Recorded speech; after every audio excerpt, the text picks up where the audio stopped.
William Dudley Haywood should be enlisted into the Progressive University Hall of Fame because of his admirable qualities and impressive achievements. Bill Haywood was a famous labor leader and was one of the most influential labor radicals of the American West. Haywood pushed for reform and provided a powerful voice for the working class, a class that has been neglected and ignored by the rich and the government. Without Haywood, many workers would still be receiving low wages and unfair working conditions. Bill Haywood has been a tremendous impact to the progressive era and to our country's labor union, and because of this, Bill Haywood deserves to be inducted into the Progressive University Hall of Fame. William Dudley Haywood, also known as Big Bill Haywood, was born on February 4, 1869. Bill Haywood had a pretty rough childhood, which gave him many challenges to be faced with at such a young age. Growing up in a poor family, Haywood was forced to start working at an early age in order to help provide for his family. Haywood first started working in the mines at age 9. Due to the economic desperation that was occurring at the time, Bill was never able to really receive a formal education. He lost his father at age 3, and at age 9, Bill Haywood lost his right eye to a knife while trying to whittle a slingshot, leaving him permanently blind. Even though Haywood had a traumatic childhood, he was still able to overcome his personal challenges and go fight for the labor union and the working class. Because Haywood grew up in the working class, Haywood is able to really understand the struggles of workers and the actual life that these workers face every day. Because of this, Haywood was favorable among almost all the working class and was able to give the working class a prominent voice in the society. In 1884, Haywood took up a job as an underground miner at the Eagle Canyon mine in Nevada.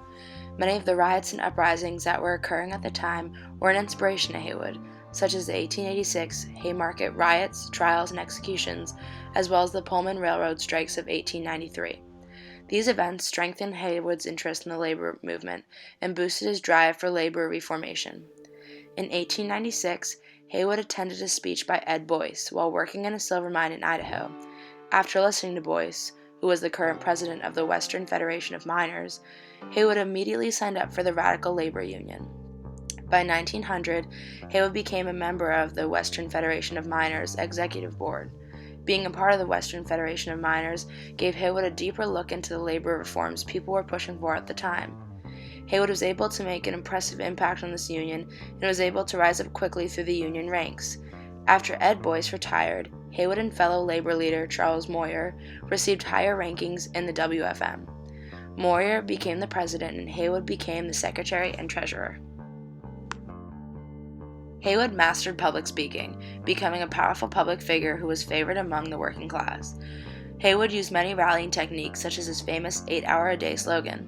He said, 8 hours of work, 8 hours of play, 8 hours of sleep, 8 hours a day. This slogan promoted the idea that workers should only work for a certain amount of time each day. In this case, Haywood pushed for the 8-hour workday. On June 4, 1904, Haywood was suspected of planting a bomb during the Colorado labor wars at a train station, killing 13 non-union miners. The Colorado labor wars were a series of mini attacks between the union and non-union workers, which left 33 dead. Even though Haywood had been allegedly accused of being associated with sabotaging the opposing side, Haywood was still able to fight for the labor union. After the strikes, Haywood promoted the idea that all workers should be under one big union, which not only would cause less tension, but improve the standards for each individual worker and bring more support to individual labor struggles. Haywood participated and played a large role in the many strikes designed by the WFM. These strikes were made to extend the union benefits to workers not currently in the labor union. Bringing all the workers together, Haywood believed and eventually proved that the labor movement would become more recognized throughout the nation and bring more success. In 1901, Haywood had joined the Socialist Party. A few years later, in 1906, Haywood spent a few years speaking across the nation about the Socialist Party. Haywood ran for the Socialist candidate for governor in Colorado in 1906. He attended the International Socialist Congress, and in 1911, after showing his hard work and loyalty to the party, Haywood was elected to the Socialist Party Executive Committee. In 1905, Haywood gave a speech to over 200 delegates from organizations all over the world about his newly organized labor union, the Industrial Workers of the World. Haywood's speech was a success, and in 1915, Haywood became head of the Industrial Workers of the World. Haywood helped direct numerous strikes from New Jersey to Washington state, recruiting over 3 million workers across the nation.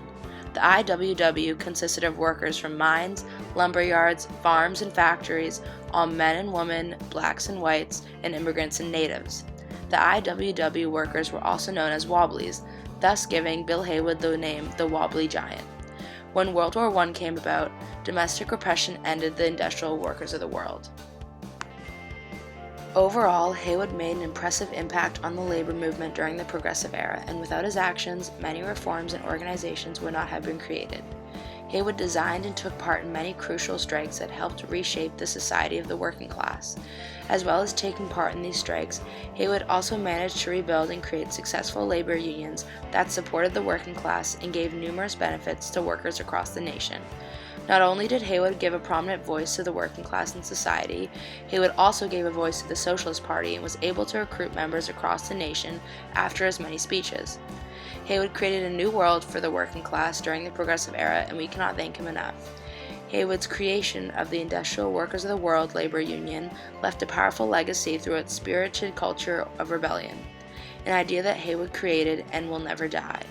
This is why William Dudley Haywood should be inducted into the Progressive University Hall of Fame.